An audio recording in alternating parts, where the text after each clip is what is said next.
Hi there. Thanks for joining us. I'm Samantha Gassman for GI Jobs Magazine, and I'm joined today by Andy Williams. He's a Marine Corps veteran, founder of Rehab Warriors, and the star of the HGTV show Flip or Flop Fort Worth. Andy, thanks for joining us today. No, pleasure to be here.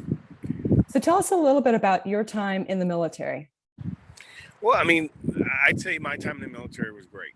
The Marine Corps did everything they said. I got to travel the world. Not only that, I got to see democracy from a very interesting angle, right? That really kind of shaped who I was. What's unique about me is I did 4 years in the Marine Corps. I was with Fast Company, and Fast Company was just starting out. Literally, it was like 2F2. But we traveled all around the country, and then we came back, and when I got out, my initial transition failed. I went back to work with Blackwater, which really was just paramilitary operation. But I got to see democracy from a different angle that kind of shaped how I view the world. And the takeaway was there's plenty of problems in the world, right? America's a great country. But I leaned into the idea of becoming the solution. So how do I identify a problem and then become that solution? That's a great attitude to have, and I'm sure one that you shared with many of your veteran friends as you transitioned out. So with that in mind, how did your time in the Marines influence your current career? I think, part of the Marine Corps time, you build your relationships. I was lucky because I was part of like a 50-man team, so I was around the same guys. I wasn't really in big fleets. So I have lifelong friends, right? And then the transition, as a lot of veterans know, wasn't easy. It wasn't easy for me, right? And then trying to find your balance back in society after coming out of the Marine Corps is also a challenge. So when the career I chose, which is, real estate and social entrepreneurship, really leaned into what the Marine Corps taught you, which was you go into a place and you always leave it better than you found it, right? So you take what I do with real estate. I'm not looking at a house. I'm not looking at, a building. I'm looking at everything outside of the four walls. I'm looking at the neighborhood. And I really just want to make it better than I found it. The other fundamental principle is, you never leave anyone behind, right? So for me, real estate and the career choice of community revitalization and community development allows for me to invite as many veterans to this segment of the world that I'm so passionate about, but also has a lot of opportunity for economic mobility. It's fascinating for me to be 15 years in this industry, but understanding I'm touching such a close part of the American infrastructure, which is housing. If you remember when COVID happened, like we were one of the only industries didn't get shut down. Mm-hmm. And then if you look at the current economy, this is really the talking point. How do you get into a house? So, as a war fighter coming back, I just really wanted to go back into battle communities, kind of see destruction and disparity, but polish it up in a way that allowed for me to serve. And I just felt that building units, building teams, it made fundamental sense. And you have a great team with you. Your wife is also a veteran. Yeah. She is, I'd say, a is really the American veteran in the sense that she did when I traveled the world. I went all over. Marine Corps was extremely gracious to me. They did everything the recruiter said. Hers was 4 years in Iraq, 4 years in Iraq, 4 years in Iraq, and she worked mortuary fairs. She worked for the cash, and then she got out. And so for her, she didn't really get to experience anything outside of Iraq. But fundamentally, that's a lot of why we shaped the business model at the transition point, because we learned the hard way that the DoD and the VA don't talk, right? And once you get out, the VA accepts you, but they don't receive you, right? Mm. They process you. and so there's no unit to go to. So our transitions were different, right? I actually transitioned her because when she got out, it was very interesting. She got stop lost in Iraq, and I was working for Blackwater at the time. They basically said either reenlist or you're going to get out. She was in Iraq. She didn't get the processing time, so I basically took what I knew, what I've done, set up a resume, set up the interviews, help her process to get out, figure out what kind of career she wanted to go into, and we got her landed inside the Blackwater organization in logistics, but it was a very reactive situation. Mhm. So, again, the DoD and the VA, part of the problem with transitioning veterans is they got to understand that, when you're in a unit with DoD, that same unit doesn't correspond to the VA, and when you go process back home, you're really processing into a very decentralized environment where you are one veteran or a veteran. There's not a unit or team that's going to tell you what to do, what's next, and arguably that's a lot of what I do in the community outreach and the advocacy side is working with cities, municipalities, and really helping them kind of understand that they are receiving these veterans and they do have a responsibility to build programmatics for them to be processed and involved in the community. Yeah, so with that, so tell us a little bit more about Rehab Warriors and how it went from an idea that you had to a reality.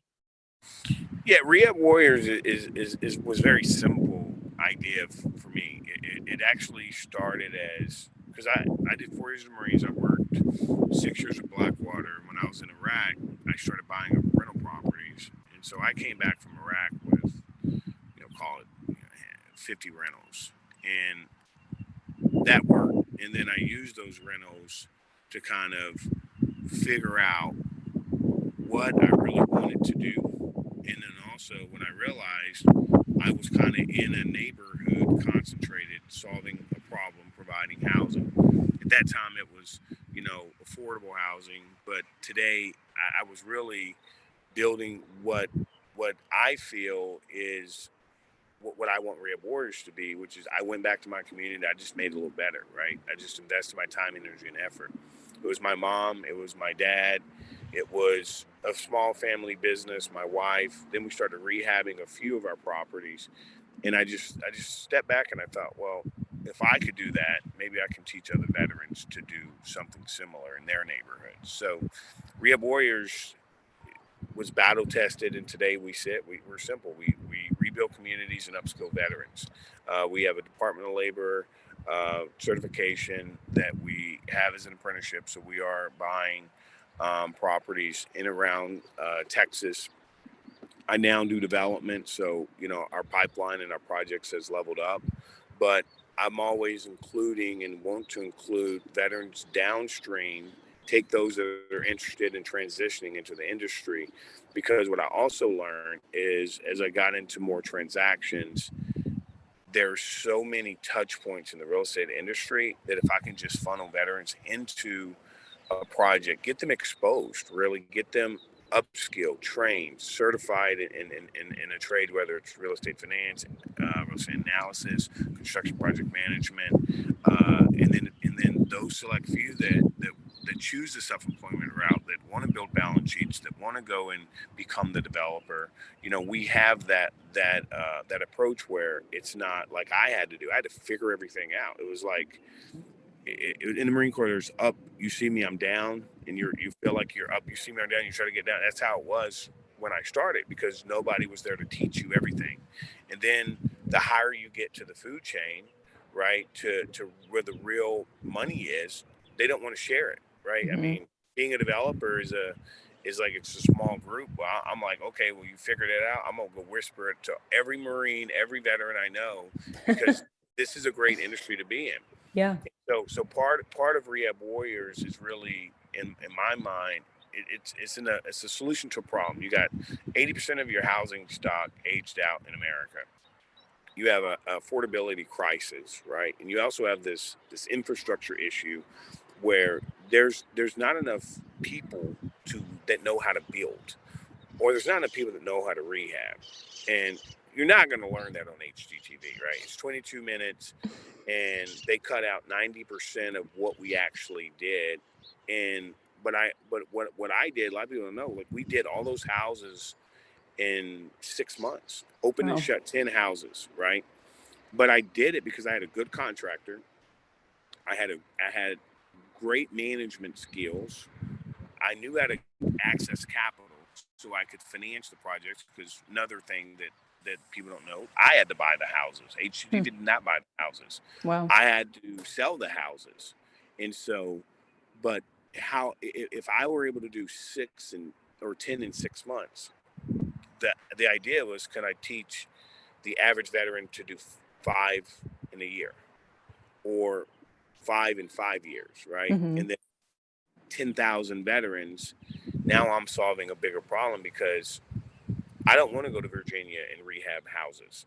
I want to stay in Fort Worth, right? But I would love for you and your husband to be a contributor to your community by taking that ugly house that everyone looks at, like, I do with it, and fix it up, or go into some of those embattled neighborhoods where you have houses and lots, and like, okay, I like to build that, and then it takes about 6 months for a veteran to transition. This is my understanding from my experience.